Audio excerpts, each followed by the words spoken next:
Assalamu алейкум, урматтуу мекендештер. Бүгүн сиздерге боор тууралуу маалымат бермекчимин. Курсактын ушул бөлүгүндө жайгашкан, бирок биз ойлогончолук ушунча эле жерде эмес, ушундай чоң жерди ээлеп турат. Биздин ички органдарыбыздын эң чоңдорунун бири болуп эсептелинет. Боордун бир өзгөчөлүгү ал ооруганын сездирбейт. Анткени анда сездиргич нервдер жок.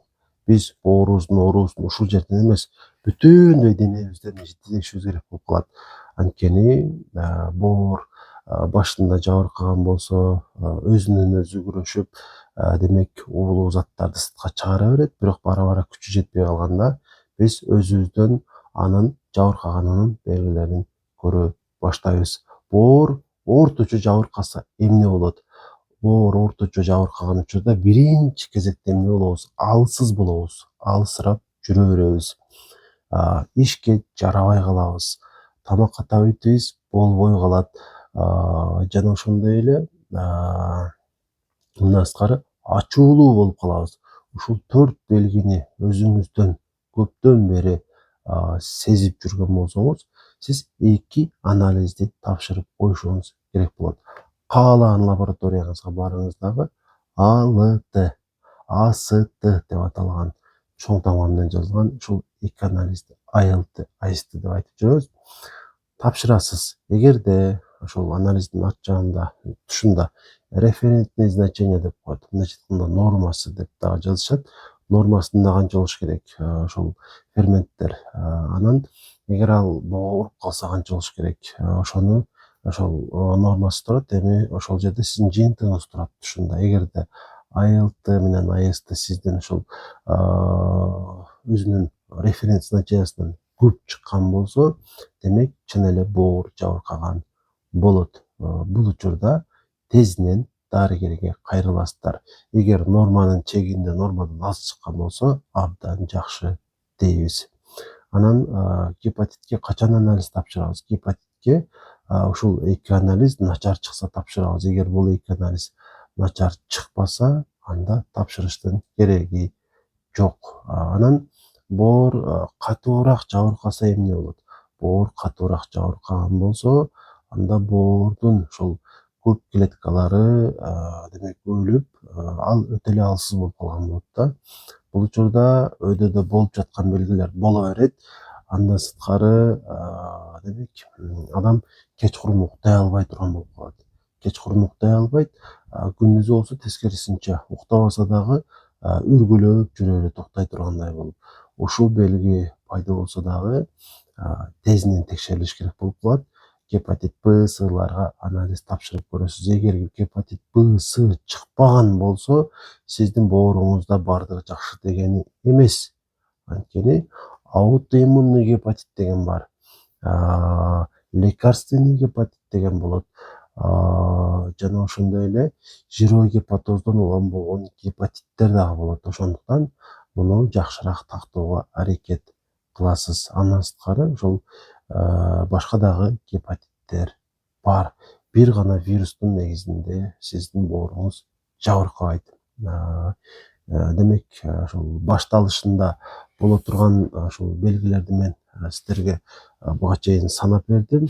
Эми мындан сырткаркы белгилер болгон болсо, анда демек боор өзүнүн кызматын жарым-жартылай аткарбай койгон болот. Жана сиздин өмүрүңүзгө коркунуч пайда болот.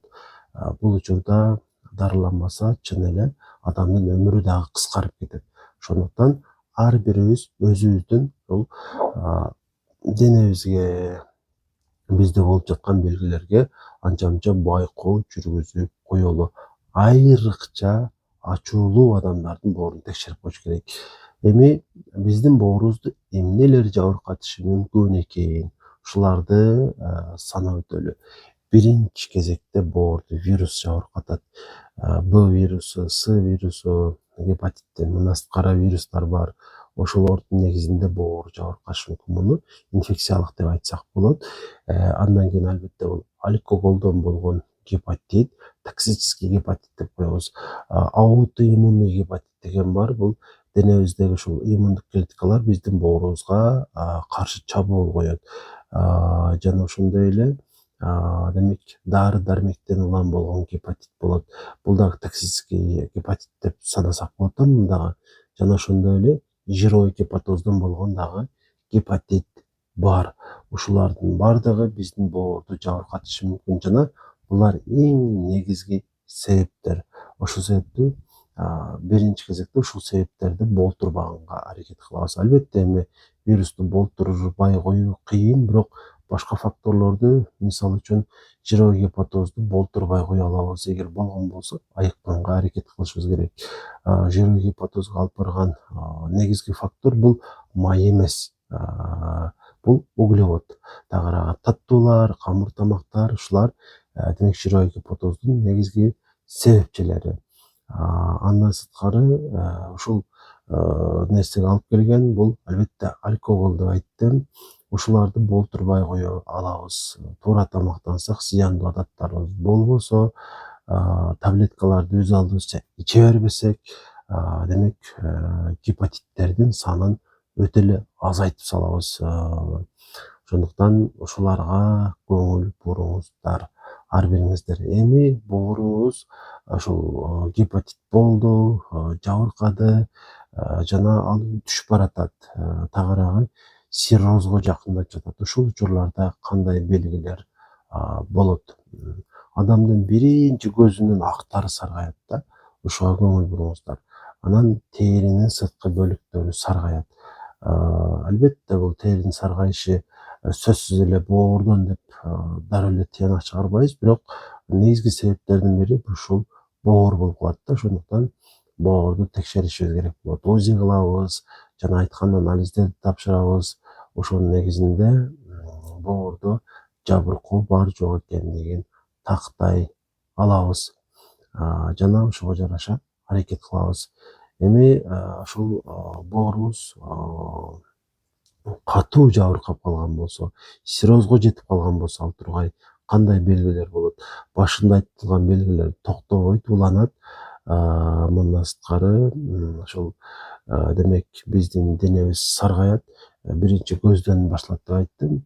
Анан дененин бардык бөлүктөрүндө болот. Эми бардыгында болбосо дагы көп бөлүктөрүндө. Анан адам катуу кычышат.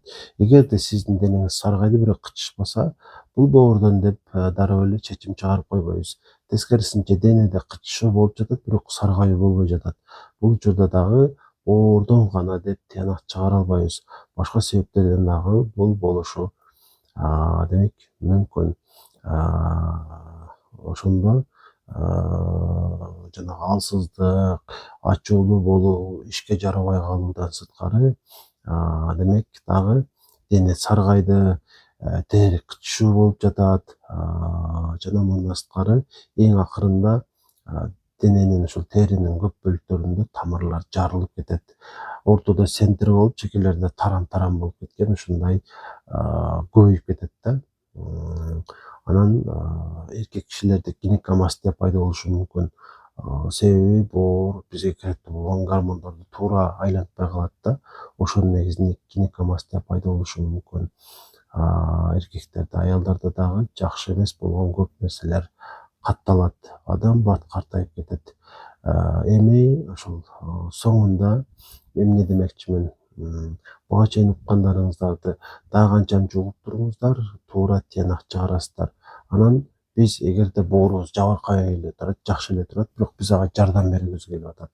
Бул учурда эмне кылышыбыз керек? Бул учурда биз туура тамактанууга аракет кылышыбыз керек. Кантип туура тамактанабыз? Туура эмес тамактануу деген бир статус жок, бирок туура тамактанууну бузган учурларыбыз көп да. Ошону биз туура эмес тамактануу деп атасак боло берет. Демек биздин боорубуз эмнени жакшы көрөт? Биздин боорубуз биринчи кезекте жашылчаларды жакшы көрөт.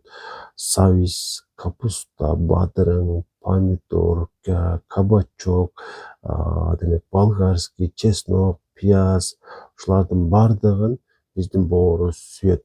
Ушулардын баарынан жегенге аракет кылыңыздар. Боор биринчи ушуларды сүйөт.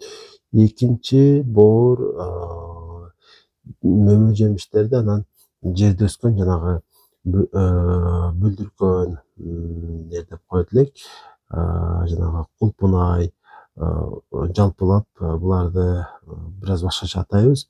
Ошоларды биздин боорубуз жакшы көрөт. Ушулар кичинекей нерселерди дагы жегени аракет кыласыздар. Анан биздин боорубуз жаңгакты дагы жакшы көрөт, анткени анда пайдалуу майлар бар. Ар күнү дебейин 2-3 күндө бир жолдон 3-4 данадан болсо дагы ушул жаңгак жеп туруңуздар. Ошондо бооруңуздар сиздерге жакшы кызмат кылып берет. Ушулар эң негизгилери. Демек, биринчиси жашылча, экинчиси демек мөмө жемиштер менен жерде өскөн мөмөлөр деп коелу. Үчүнчүсү болсо жаңгак. Анан ушул азыктар бизге эң керектүүлөрү. Ошол эле учурда этти дагы кошпосок болбойт. Ашыкча майлуу болбогон эт, балык, тоокут эти ушулар дагы биздин боорубузга жагымдуу таасир этет. Дайыма эт жеп турган аракет кылайлы. Эгерде сизге каршы көрсөтмө болбосо эле. Жалпысынан сиздерге боор тууралуу ушул айткым келгендердин баарын айттым деп ойлойм, бирок бул акыркысы болбойт. Боор тууралуу видеолордун алдыда дагы толтура маалыматтарды аласыздар. Анан комментарийге суроолоруңуздарды, ойлоруңуздарды жазсаңыздар болот. Анан ушул демек консультация алуу максатында эгерде узакта болсоңуздар же болбосо жакында болсоңуздар көрүнгөнү келиш үчүн 0504 44 55 28 0504 44 55 28 номерине байланышасыздар. Дагы бир ирет эскертип өтөйүн. Ош шаарындагы жеке клиникалардын биринде иштеймин, бейтаптарды кабыл алам, жаткырып дагы дарылайм. Андан кийин дагы ошол дарыланып чыкканыңыздардан кийин дагы көзөмөлдөп, анча мынча сураптардан же болбосо өзүңүздөр суроо пайда болсо, демек ортобузда байланыш улана берет. Катталуучу боло элек болгон болсоңуз баракчага сөзсүз түрдө подписаться дегенди басып коюңуздар.